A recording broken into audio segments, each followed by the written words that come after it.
everyone, welcome back, and long time no see. I am very sorry for that. It's been so long since I made a YouTube video. I'll get more into why I haven't been active on here, but I had to make a video. I mean, there was no better opportunity for me to come back and talk because I miss talking with you all, and also Barca have the ability to be in a Champions League final. If things go well tomorrow, if they get a win tomorrow, they are in a Champions League final. So it's the most important game that Barca have had in the last 5-6 years. I couldn't think of a better opportunity, and there's so much that I want to talk about in anticipation of this game. So again, I'll talk more about why I haven't been active later on in the video, but I just want to get right into this. And the first thing that I want to talk about is Inter Milan and how Barca paired up against them in the first leg, because I think there were some differing opinions if Barca dominated, if they kind of looked a little bit exposed on the counter, and they definitely did. I think they did a little bit of both. I think Barca did look like the better team, but I think there's this recurring theme when we talk about Inter Milan, and that they are the perfect counter to the way that Barca play.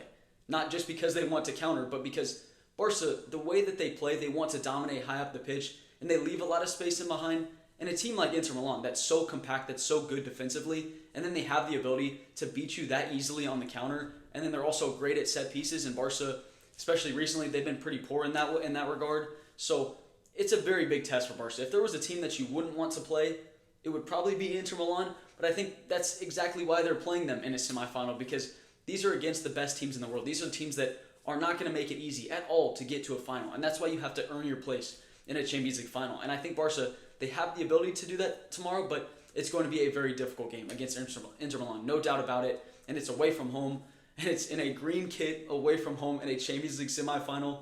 You know, I understand some people being a little bit worried about it, but as I said, it's a great opportunity for Barca. That's how I think about it, because, you know, at the beginning of the season, if you were to tell me that you're one game away from a Champions League final, I don't care who you're playing. It doesn't matter who Barca are coming up against. It's a great opportunity, so we should be appreciative of that. We should be happy and energetic and positive going into the game. And I wanted to talk about Lamine Yamal because a lot of Inter Milan players have been asked about him, and their coach has asked about him. And Bastoni, one of the best center backs in the world, said that's the best player that he has ever played against.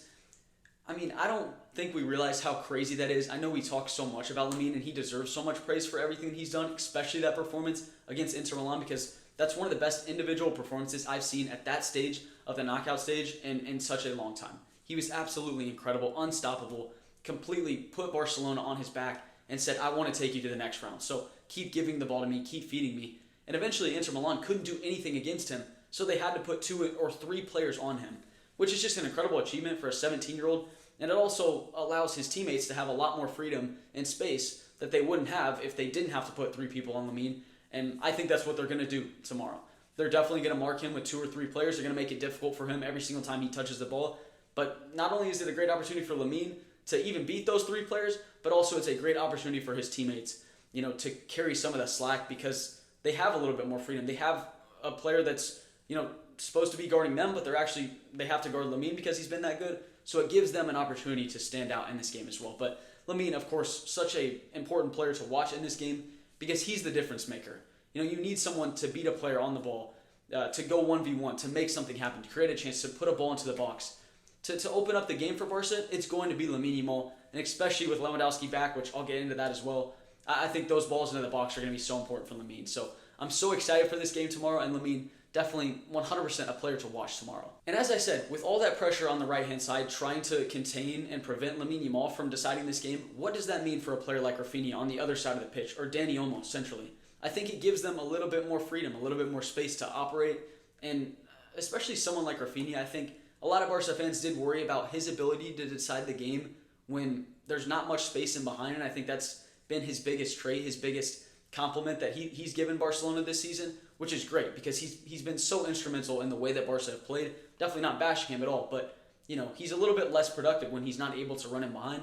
But as we saw in the last game against Inter Milan, he didn't have the best game, he didn't have the most touches, but he still found a way to be decisive. And that's the story of his entire season. He stepped up massively in every single game that Barcelona have needed him. And what better game to step up than this one? So, I mean, he had an assist in the last game, also just slapped the crossbar to basically score the own goal on Summer. So he's going to be great again tomorrow, I think. And then Dani Olmo, I expected a little bit more from him in the last game, but I think with the limited amount of space in the box, you need someone like him that can operate in tight spaces, that's just able to take a touch past the defender. He had one really good move in that game against Inter Milan, but other than that, I didn't see him much, so I hope he's able to put more of a footprint on this game because all the talent that he has, I think he was very sharp in the touches that he did have. He just didn't have enough, in my opinion. So I really expect a lot from Rafinha and Dani Olmo if they're going to be putting so much emphasis on guarding Lamine Yamal. And so I think the attack, especially with Lewandowski coming back, that's going to be massive for Barcelona. And another thing that I really wanted to talk about was how Barcelona are going to line up defensively because I think there are so many different combinations that Barcelona could play,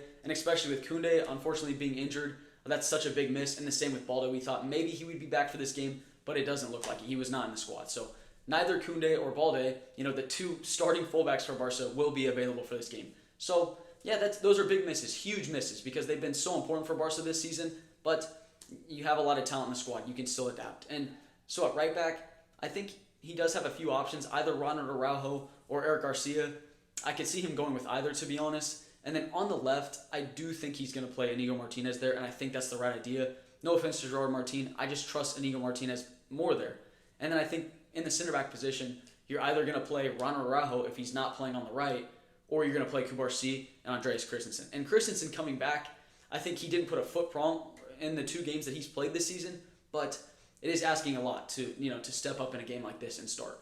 But I think he's up to that task. I think he's very talented. So there are a lot of different combinations that Hansi Flick could go with.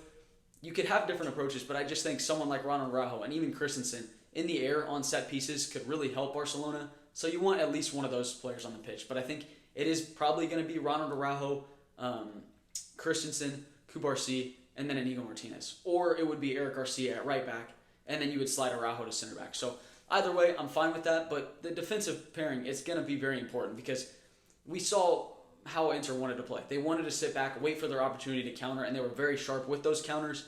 And so Barca's back line, that offsides trap has to be absolutely perfect.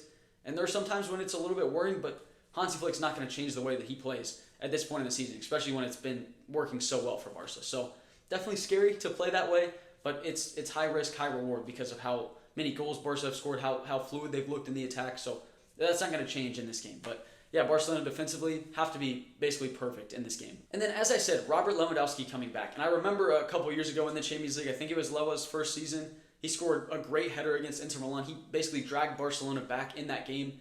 And I want to see a performance like that again tomorrow because, I was a big critic of Lewa, but this season, he's been so important. And especially with the way that Barca attack, and especially against a team like Inter Milan when they're going to sit back and there's not going to be much space to run in behind, someone like Ferran Torres isn't going to have as big of an impact because there's just not that much space to run in behind anyway. So you need someone that can get their head on the ball, someone like Lewandowski that even if he just has one simple chance in the box, he's so clinical that he could impact the game and change the game for Barca. So I'm so excited to have him back, and it was so nice.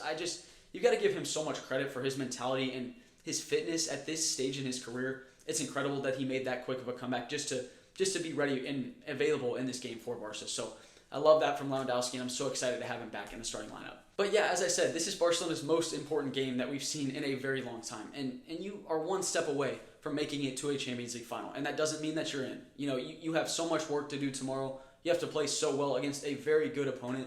But Barcelona, there's no team I would rather be going into that game with because they've been so good. I know they're missing a couple key players, but there's still so much talent in that squad. I think they are the best team in the world. They have so many great players. Lamine Yamal, Pedri, Inigo Martinez has been so good this season. Rafinha, Dani Olmo, Lewandowski. There are so many great players on the pitch that are going to be on the pitch tomorrow. So I'm just so excited to watch this game. And I know, again, a lot of people are nervous, scared. Don't be. You should be positive because, you want to be playing in games like this. And I just can't wait tomorrow. So I hope Barca, they play very well. You obviously hope that they win. And I'm just so excited to watch this game. But as I said, I also wanted to apologize and give more of an explanation. As you can see, I did move. No more Barca towel in the back. My setup's a little bit different. So I did move states. I also found a new job. So it's just been a little bit more difficult for me to find time to make YouTube videos. So I do greatly apologize for that because I just feel bad because I built up a good community here where I was able to, engage in every single video that I made. So I do really apologize for not making videos and basically just ghosting. But I've still been active on TikTok because it's just a lot easier for me to just grab the phone and start talking for a minute. But yeah, I do apologize for that. I definitely want to try and get back to being consistent on YouTube. And if there are any videos that you all would like to see, I think I could try and make do 1 or 2 videos a week. If you all would like to see that, I would love to get back into making more videos and more long-term content because I just love talking about Barcelona, of course, and I miss talking with you all as well. And I hope everyone's been great. Hope the year's been great for everyone. And yeah, I'm excited to be back, and I want to try and continue making more videos. I was delaying this, like just putting this setup up, so I got past the first step, and I'm going to post this video. So that's step one. So hopefully step two would be coming soon. But anyways, thank you all so much, very much, all the time for watching all my videos and commenting and liking. I hope you all have been doing great recently, and I hope we're all able to watch Barcelona play very well tomorrow and progress, because Barca, the season that they've been having, it's been so fun and enjoyable to watch. I'm so happy that we've been able to watch Barca play at this level, so I just hope Barca are able to win tomorrow. And thank you all so much for watching VISCA Barca as always. Hope you all have a great rest of your day. I will see you all soon, and hopefully everything goes well tomorrow. Thank you. Bye.